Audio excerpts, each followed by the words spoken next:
কালীগঞ্জ থেকে আমরা শ্যামনগরে আসলাম দীর্ঘ 30 বছর পরে। জমিদার বাড়িতে একটু ঘুরতে আসলাম।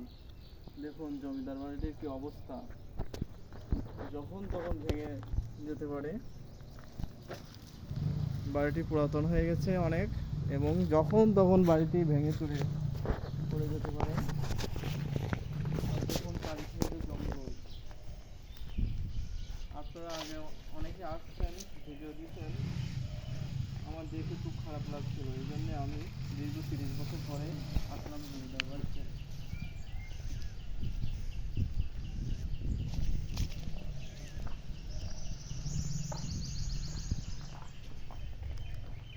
এখানে ওঠার কোনো জায়গা নেই, এই জন্য উপরে উঠতে পারলাম না। জায়গাটা পরিত্যক্ত, যখন তখন ভেঙে যেতে পারে।